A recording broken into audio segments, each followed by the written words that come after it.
The men's Final Four is set for the first time since 2008 and only the second time ever. All four number one seeds reached the men's Final Four, two from the SEC, one each from the ACC and the Big 12. Monday, two strong women's matchups will round out the women's Final Four. And this is your morning Buzzcast for Monday, March 31st. Good morning. I'm Abe Madcore. Major news out of NASCAR on this Monday morning as the sport has its first commissioner in history, as President Steve Phelps will take on the newly created position of commissioner. He becomes the first person in company history to hold that title. In addition, Jim and Lisa France Kennedy, the owners of NASCAR, are also promoting Chief Operating Officer Steve O'Donnell as Phelps' successor as president. The 30-year-old NASCAR employee O'Donnell becomes only the sixth person to ever hold the title of president. So let's break this down. First, this is a huge vote of confidence for the 62-year-old Steve Phelps, who has been at NASCAR for 2 decades. People know I am a huge Steve Phelps fan. Hey, we're both from Vermont. We're both graduates of the University of Vermont. So the Vermont-born Phelps grew up following motorsports and liking motorsports, and this move marks a culmination of a 35-year career in sports business. He started at the NFL in 1990. Twice he was a SBJ 40 under 40 honoree. He had a brief stint at Wasserman and then joined NASCAR in 2005. Steve Phelps is incredibly well respected. You will not find many, if any, executives in sports business who aren't a big fan of Steve Phelps. He's worked so hard to change the narrative around NASCAR, and the sport has continued to grow, which is a major reason that Jim and Lisa France are so comfortable elevating him to commissioner.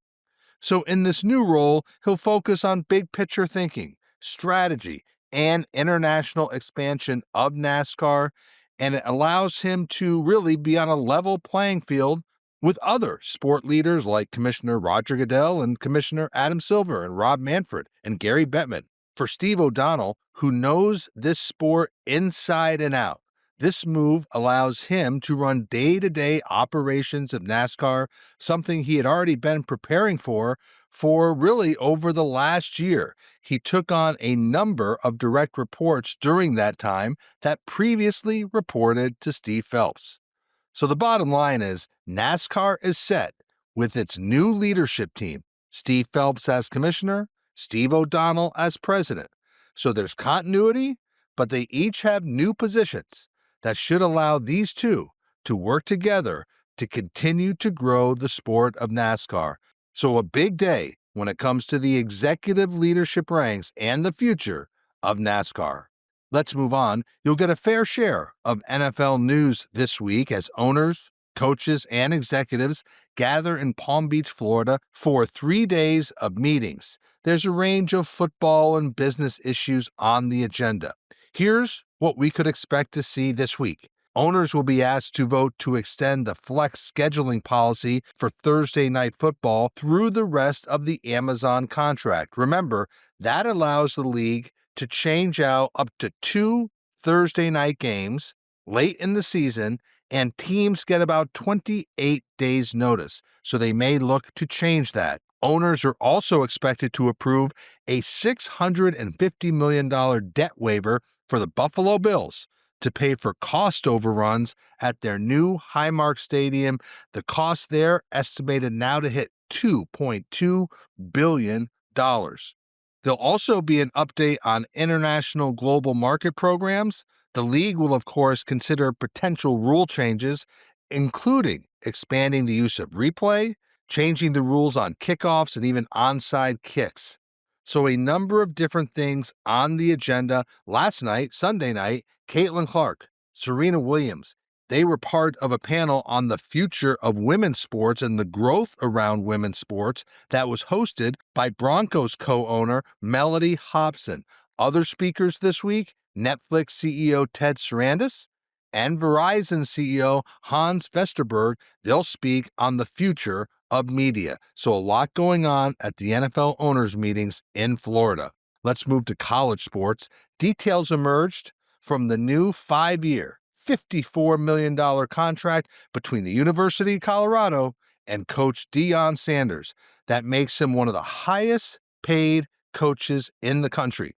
Here are some interesting data points about Deion and his impact at Colorado since his arrival in 2022.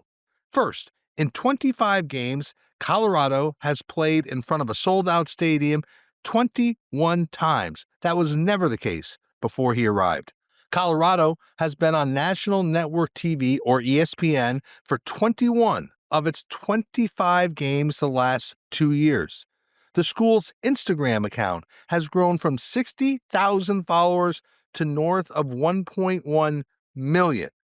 And the school saw an increase in applications of 20%, including an 18% increase in out-of-state applications. So you see the value, not all attributed to Deion, but certainly it's been part of this narrative around this school. Some other fun details: the school will provide Deion with the use of 2 courtesy cars, full-size SUVs, and in addition, Sanders will receive a budget of $300,000 per year to use Wheels Up for recruiting purposes. Wheels Up, of course, is the private aviation service. Let's look at the big picture. College football's highest paid coaches in 2025. They will be, are you ready? Kirby Smart at $13.2 million. Ryan Day at $12.5 million. Dabo Swinney, $11.5 million. Dan Lanning, $11 million. Steve Sarkisian, $10.8 million. Kalen DeBoer at $10.2 million. Lincoln Riley at $10.1 million. And then you have Deion Sanders and Bill Belichick at $10 million. Brian Kelly at $9.9 million. So those are the highest paid college football coaches in 2025. Let's stay with college sports. We saw how the University of South Carolina women's basketball team made the Final Four for the 5th straight year. So impressive. But it's interesting to note that even with all of its success, the program has averaged a deficit of over $5.5 million over the past 3 years. And that's with all of its success. For example, last year, as the women's basketball team at South Carolina lost $5.6 million, the men's team had a profit of nearly $3.5 million. And this comes as the women's team plays in an arena that holds 18,000 people, and they've led the country in attendance for the past 5 to 10 years. So this program, yes, is very successful, but it shows the challenge to monetize women's basketball programs. Now, to be fair, you cannot just look at the financials, as there are so many intrinsic values of this women's program to South Carolina: brand awareness, the increase in applications. But new South Carolina Athletic Director Jeremiah Donati said he is going to focus on ways to monetize women's basketball better. He's going to take a fresh look at ticket pricing, corporate sponsorship, and all areas in an effort to increase revenue around the so successful women's basketball program at the University of South Carolina. Let's end on some quick hitters. The NHRA has retained Octagon to advise on its media and content strategy, including preparing for its next media negotiations and future distribution deals. The NHRA is currently with Fox Sports, and that network has an exclusive negotiating window with the series. Remember, Fox has a lot of motorsports properties right now, and it's put a lot of energy into its first year of broadcasting IndyCar, and that has gotten the notice of the NHRA and even NASCAR, who both would like some of that extra promotion coming its way. So for the NHRA, they've retained Octagon to assist on their next media strategy and thinking about the future. Meanwhile, MotoGP this past weekend had its best crowd in the U.S. since 2018. They are at Circuit of the Americas in Austin.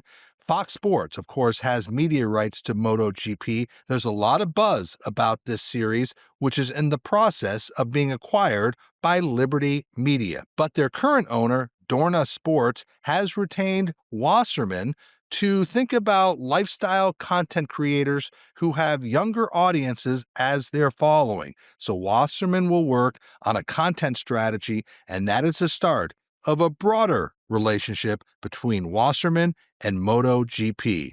And finally, we'll end with this. Former Endeavor Executive Chair Patrick Weitzel is quickly moving to deploy investments after the official close of the sale of Endeavor going private and becoming WME Group, which Weitzel will not have any active role in going forward. So we know that Silver Lake is backing a $250 million investment fund that he can make investments across sports, media, and entertainment. He made one investment last week into Omaha Productions, which sold an approximately 10% stake in the company to Weitzel, and the deal valued Omaha at more than $750 million. That's according to people close to the company. What an impressive build-out by Peyton Manning and Jamie Horowitz, who founded Omaha Productions in 2020. Meanwhile, it was announced late last week that Weitzel's second investment will be in the Silver Lake-backed company Diamond Baseball Holdings, which we've talked about on the Buzzcast. They own more than 40 minor league baseball teams across the country. So Patrick Weitzel deploying his investment fund first into an investment into Omaha Productions and now into Diamond Baseball Holdings. Will continue to watch where he puts his money in the future. And so that is your morning Buzzcast for a busy Monday, March 31st. I'm Abe Madcore. Thanks for listening. Stay healthy. Be good to each other. I'll speak to you tomorrow.